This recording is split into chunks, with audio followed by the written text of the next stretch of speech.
Buenos días, mi nombre es Laura Cano y junto con mi grupo conformado por Juliana Bermúdez. Camila Salgado. Mateo Laverde. vamos a hablar acerca del caso de Cho Seung-hui, específicamente como el 16 de abril de 2007 cometió la masacre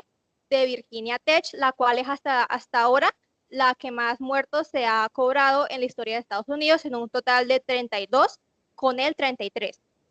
Para dar un poquito más de contexto, Cho fue un estadounidense surcoreano que nació el 18 de enero de 1984 en Seúl, Corea del Sur. Falleció el 16 de abril del 2007 en Estados Unidos y fue educado en el Instituto Politécnico y en la Universidad Estatal de Virginia. Las características en las que Cho se desarrolló, pues era que provenía de una familia pobre y con bastantes carencias. De igual manera, su comportamiento para cuando era niño era, entre comillas, anormal, ya que él pues no se relacionaba mucho con otros niños de su edad, y un testimonio de su hermana hablaba acerca de que él no hacía contacto visual con ella. No se sabe si no era porque no quería o porque no podía hacer contacto visual con ella. De igual manera, años más tarde, exactamente cuando él tenía 8 años de edad, junto a su familia, se dirigieron a Estados Unidos, en el cual pues el proceso de adaptación del niño no fue el mejor, ya que debido a su raza o bueno, su país de providencia, sufrió bullying y acoso escolar durante sus años de infancia. Por otro lado, en una edad un poquito más adulta, se fue a estudiar a Virginia Tech, donde cometió esta masacre. Sin embargo, inició su carrera como ingeniero. Sin embargo, se dio cuenta de que en ese momento cambió de carrera y comenzó a estudiar literatura, una carrera que involucraba mucho el hecho de comunicarse y tal vez ser un poquito más abierto, cosa que, como ya hemos dicho, se le dificultaba mucho a esta persona. También, o sea, cabe resaltar que gran parte de sus familiares como que decían que no sabían cómo hacían los padres para brindarle una vida a Cho o cómo brindar una estabilidad económica, aunque pues claramente era una familia extremadamente pobre. Ya ahora hablando un poquito más sobre los riesgos de fac- los factores de riesgo y protección, tenemos que en el caso de Cho se analizaba más riesgos más factores de riesgo que riesgos de protección, en los cuales los factores de riesgo tenemos la pobreza, las situaciones estresantes agudas, el déficit de cuidado y afecto, tenemos la negligencia, tenemos la soledad y tenemos el comportamiento. Como factores de protección también tenemos la inteligencia. Entonces ya especificando un poquito más cada de los que mencioné, entonces vamos a comenzar hablando sobre el factor de riesgo de pobreza. Tenemos que claramente esto es un factor que desencadena como muchos problemas tanto económicamente como personalmente. Cho nació y creció en un ambiente extremadamente pobre, lo cual lo volvía como muy vulnerable a sus necesidades y a un desarrollo totalmente eficiente. También podíamos resaltar que su padre, como lo mencioné anteriormente, no sabía cómo hacía para ganarse la vida, por así decirlo, y lo cual desencadenaba como una serie de problemas en la salud mental de Cho. Ya hablando como segundo factor de riesgo, tenemos las situaciones estresantes agudas, como también se mencionaba anteriormente, cuando Cho migró a Estados Unidos, empezó a vivir unas situaciones extremadamente depresivas o ansiosas, en la cual presentó frustración, en la cual se sometió a críticas, bullying, mezquinidad, en la cual tanto en su escuela como en la universidad vivió estos casos, lo cual los llevaron como a situaciones sumamente estresantes y como a un colapso mental. Ya hablando como tercer ítem, tenemos el déficit de cuidado y afecto, como en el cual podemos destacar que este fue un factor que totalmente Cho no lo presentó. ¿Por qué? Porque sus padres estaban totalmente ocupados como buscando un trabajo o buscando maneras de conseguir dinero para por lo menos tener un plato de comida o poder vivir en una habitación de un arriendo muy mínimo. Entonces la mayor parte del tiempo Cho siempre permanecía solo, sin acompañante, como que no tenía una persona en la cual desahogarse como todos los problemas y cada una de las cosas que vivía en la escuela. Por lo tanto, como que sus padres tampoco le prestaban atención. Ya cuando estaba muy pequeño, también, pues ya en la escuela se le habían hecho llamados de atención a los padres porque notaban comportamientos muy raros en Cho, pero los padres simplemente como que no prestaron atención. Ya tenemos la negligencia, que también es otro factor de riesgo, que este va muy entrelazado al factor anterior, ya que tenemos que la negligencia va muy relacionada como al abandono y al desinterés, y especialmente lo podemos como notar en los padres. Ya tenemos la soledad. Yo desde muy pequeño era un niño muy solitario, se le dificultaba mucho como incluirse activamente en la sociedad y como mantener una conversación interactiva. Nunca se le conocieron amigos y los creo que solo como dos amigos les dijo que lo tildaran como rarito. También tenemos que llegó como a consumirse en una serie de comentarios o sufrimientos que o sea, ocasionó en él tanto problemas personales como familiares y sociales. Ya como último factor de riesgo, tenemos el mal temperamento. Todas estas situaciones que vivía Cho, tanto sufrimiento como depresión, como ansiedad, como soledad, críticas, bullying y todo eso, hicieron que Cho tuviera comportamientos muy violentos y agresivos. También se puede resaltar que al momento de que los profesores hacían como intentar que Cho tuviera una participación activa en la escuela, él solo lo que hacía era como responder de una manera muy agresiva y muy violenta, lo cual también tuvo varios llamados de atención a los padres sobre sus comportamientos. Ya como hablando del factor de protección, en mi caso yo solo determiné la inteligencia, ya que tenemos que, a pesar de que Cho era una persona muy solitaria, era muy inteligente y tenía muy buenas habilidades como académicas, y podemos considerar el hecho de que un adolescente o pues ya adulto tuviera como la capacidad de crear y formar todo este plan de crear la masacre y también como dar anterioridades de lo que iba a hacer y en qué momento y cómo lo iba a hacer. Entonces siento que eso también es como algo que una persona tiene que planificar extremadamente bien, y en el caso de Cho, pues queda claramente visto. Por otro lado, yo investigué o pude sacar otros dos factores de protección en el caso de Cho, o como yo los llamaría, unos intentos de factores de protección. El primero es que Cho, como ya he hecho mi compañera, efectivamente, él en repetidas ocasiones contó con el apoyo de sus maestros que lo buscaban para que él, por así decirlo, intentara involucrarse más en la comunidad en la que se desarrollaba, que en este caso pues eran los estudiantes de la universidad. Sin embargo, como ya habían dicho, en todas las ocasiones Cho los trataba con agresividad o simplemente se negaba a esta oportunidad. El otro intento de factor de protección que Cho pudo haber recibido era la oportunidad de recibir un tratamiento psicológico, ya que en una ocasión se le dio esa oportunidad o le dieron esta sugerencia, sin embargo, él se negó. Se desconocen las razones por las cuales él se pudo haber negado a pues asistir a una consulta psicológica. Sin embargo, hay dos teorías acerca del caso, que la primera es que pues no quiso recibir la atención psiquiátrica debido a que de pronto fuera muy costosa, ya que recordemos, él creció en una familia con demasiadas carencias, entonces de pronto pues no quería ser una carga más o pues le parecía demasiado costosa. O simplemente decidió que no necesitaba ayuda, que él estaba bien o que simplemente no se veía necesitado de la terapia psicológica o la atención psiquiátrica. Por otro lado, en la parte de los síntomas está que Cho presentaba una serie de síntomas como aislamiento social, mutismo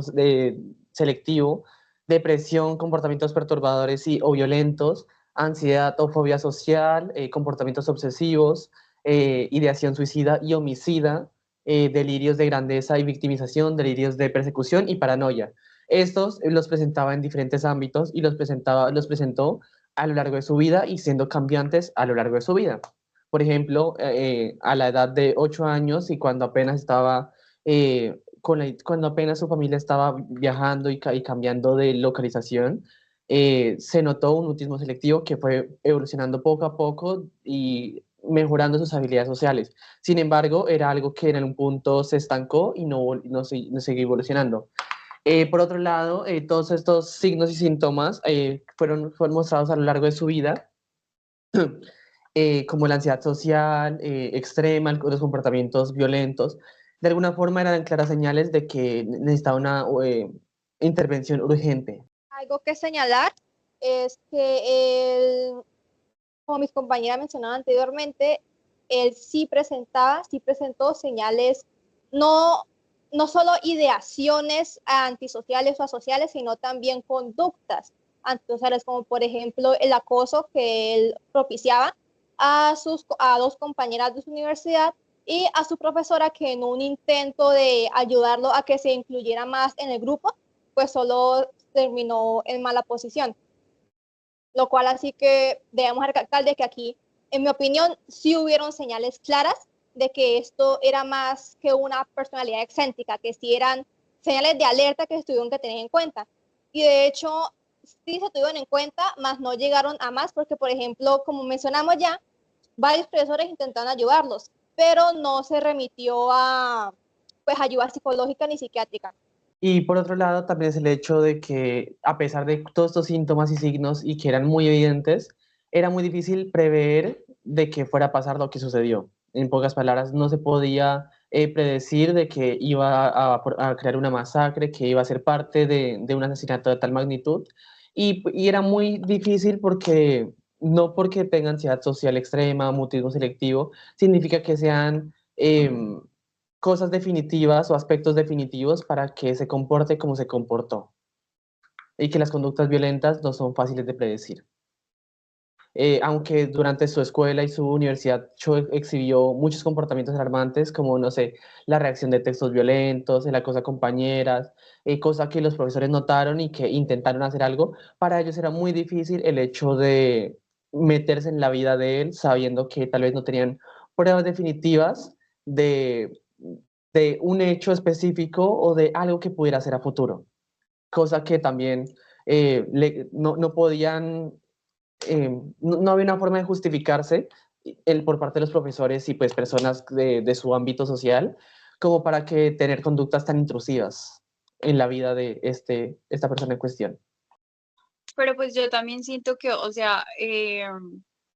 hizo falta como mucha atención de parte de los profesores y de la seguridad cuando recibieron como estas llamadas de hecho y todo eso. O sea, más allá de considerarlo como que no fuera una persona capaz de hacerlo o de realizarlo, siento que fuera o no fuera capaz, sí hubo o hizo falta como mayor seguridad tanto en la escuela como en cada una de las casas y como crear como ciertos lazos de protección, como para que este caso pues realmente no llegara como a esa distancia tan grande de la masacre que fue. A mí me gustaría decir que... Ala. Vale, a mí me gustaría decir algo que acabo de decir mi compañera, teniendo en cuenta lo que dijo Camila, que pues ella dice que claramente la universidad como que no tomó en cuenta todos estos llamados o estas señales de alerta, pero hay que tener en cuenta que esto se ubica en una época anterior a la de nosotros y en ese entonces la salud mental, lastimosamente, no era tan tomada en serio en las instituciones educativas, no como ahorita que pues ya se le está dando como una mayor visibilidad a este tema. Sin embargo, en ese entonces no lo era. Entonces, yo creería que una de las razones por las que no se pudo evitar o no se dieron a ver estas alarmas fue por esa razón. Por otro lado, también es la negligencia por parte de la familia y la sociedad en general, por el hecho de que desde joven se mostró como una persona aislada de las demás personas,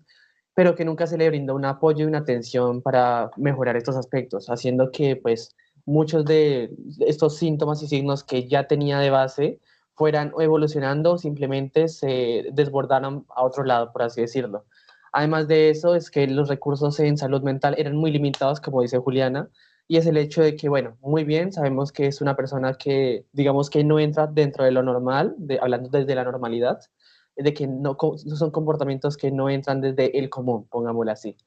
pero que al mismo tiempo, no por tener un comportamiento adecuado, sigo diciendo desde lo normal, eh, es muy difícil el hecho de prever que hubiera escalado hasta el punto de convertirse en un peligro para los demás, cosa que pues contribuyó pues a la tragedia que sucedió. Concuerdo con mis compañeros. Este caso es bastante complejo porque denota una clara negligencia, más que todo contra el sistema de salud de Estados Unidos, contra el sistema psicológico, porque o sea, ya cada vez que se ve el caso se puede evidenciar que los profesores, su entorno, sí quiso hacer algo al respecto. Pero de igual manera, pues opino que fue bastante pues, mal tomado, porque por ejemplo, se nota de que él, pues ya en ese nivel, ya a sus 22, 26 años, él no quería mejorar, ya tenía como tanto rencor en contra de la sociedad, de que ella no quería buscar ayuda. Y eso hizo, a él se le ofreció la opción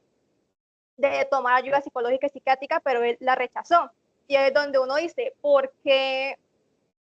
Porque si él tenía como tantas conductas, tantas situaciones peligrosas, ¿por qué se tomó como su decisión en cuenta, ¿sí? Si era un peligro para la sociedad, un peligro latente para la sociedad. Entonces, siento yo que fue bastante falla del sistema de salud de Estados Unidos.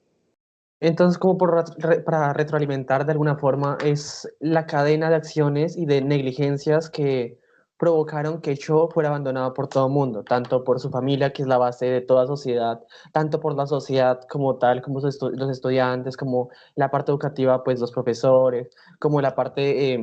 pues, social en general de las personas a su alrededor, independientemente del ámbito, tanto la parte de salud mental, como lo hemos mencionado, como la parte de salud pública, teniendo tan mal manejo, hablando desde Estados Unidos y el acceso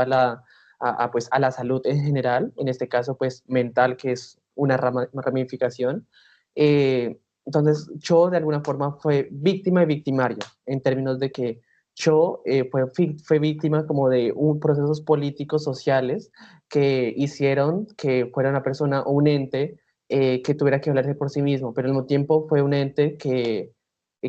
por su odio, por así decirlo, por sus problemas de alguna forma y de un no tratamiento, provocó que desbordara de una forma que no se podía prever, pero que explotó y de una forma un poquito violenta. Ya por otro lado, hablando de las estadísticas, tan solo hablando en el 2007, que fue el año de este atentado, no era tan usual los tiroteos o hechos tan violentos como estos, pero se estima que más o menos alrededor de 10.3 muertes por cada 100.000 personas eran producto de tiroteos de esta índole, ¿sí? Pero hablando desde la actualidad y haciendo como para contraponernos, hablando de Estados Unidos, claramente, subió la estadística y se dice que hoy en día 14.6%, perdón, 14.6 personas de cada 100.000 personas son pues víctimas de atentados de este estilo. También hablando de la negligencia familiar, que es un tema muy importante en este caso, es el hecho que de todas las personas en Estados Unidos en esa época, en el 2007, cabe resaltar, 800.000 niños son abandonados o que son víctimas de procesos familiares con muchas falencias. Son casos reportados de que no cumplen con las condiciones básicas, que son abusados por sus propios familiares, que son personas que simplemente en sus familias no son lugares seguros. Mientras que hoy en día, tal vez afortunadamente, hay un nivel mucho más bajo de menos 200 personas como tal. Hoy en día es de 600 personas, ¿qué? 600.000 personas, basándonos en la estadística de 2023, es el hecho de que bajó, pero sigue siendo un índice muy importante y muy alarmante, sabiendo que la familia es el pilar de cualquier sociedad. Por otro lado, hablando desde la negligencia a nivel psicológico, es el hecho de que 1 de cada 5 profesionales de la salud mental, tanto psicólogos como psiquiatras, como neuropsicólogos, y toda esta ramificación, 1 de cada 5 profesionales está enfrentando quejas o demandas de negligencia, ¿sí? Cosa que pues, es importante resaltar, hablando desde el 2007. Por otro lado, en la negligencia social, se habla de que hay casos, contando toda la población estadounidense, hay quejas, el 12,5% de la población reporta de que simplemente los procesos judiciales o son muy difíciles de aplicar como de alguna queja, alguna demanda, o de simplemente de que esta demanda nunca llegó a nada, de que simplemente esta demanda, esta petición, este reclamo, todo ese tipo de PQRs, por así decirlo, simplemente fueron mandados al olvido. Hoy en día, aunque bajó la tasa de quejas, por así decirlo, de problemas a nivel país, y que llegó al 11,4%, sigue siendo una tasa que no ha mejorado prácticamente en 20 años. Ahora bien, hablando desde el bullying, desde el acoso que pudo haber sufrido Cho durante sus años de juventud, es que en el 2007 se registra un 32% de estudiantes que reportaron haber sido víctimas de acoso. Hoy en día hay una cifra mucho más baja, que sí, pero sigue siendo alarmante porque, como se dice, se supone que los colegios son lugares seguros para desarrollarse como ser humano, siendo del 20%, habiendo pues una disminución del 12%. Ya hablando desde la xenofobia, desde el trato a los inmigrantes, perdón, en Estados Unidos, es que en esa época, en 2007, el 24% de los estadounidenses tienen una visión negativa de los inmigrantes. Hoy en día es una cifra que ha subido, evidentemente, siendo una tasa del 33, perdón, siendo una tasa mucho más elevada a inicios de décadas del 2020, que fue del 34%, pero hoy en día, después de una pandemia, después de un menosprecio a la cultura asiática, ha aumentado a niveles alarmantes porque el crecimiento fue de 339%, mejor dicho, ha crecido de una forma muy alarmante después de una pandemia de 3 años. Ahora hablando de Colombia. Sí, ahora pues vamos a traer este tema o este problema más a más cerquita a nosotros, en este caso en nuestro país. Lamentablemente pues estos no son temas ajenos, en todos los países pasa y en Colombia no es una excepción. Las estadísticas en bullying de Colombia son alarmantes, ya que somos, según la Organización para la Cooperación y el Desarrollo Económico, somos el segundo país en Latinoamérica en el que los niños en etapas tanto de primaria, secundaria, como incluso en la etapa de educación universitaria, sufren más bullying, ya que más o menos al menos el 23% de los estudiantes de Colombia han reportado ser víctimas de matoneo regularmente o matoneo constante en las instituciones educativas. Este bullying no solo va desde el acoso verbal, sino el acoso físico y el acoso violento, es decir, estas personas también sufren de agresión física.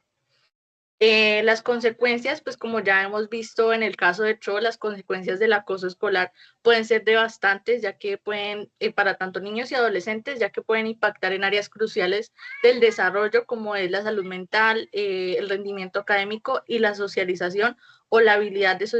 socialización de los niños. Y ahora vamos a hablar acerca pues de la xenofobia, que en nuestro país también se ve bastante, pero no es, también se ve pues claramente al caso de los asiáticos, pero más a nuestro contexto es hacia los inmigrantes venezolanos.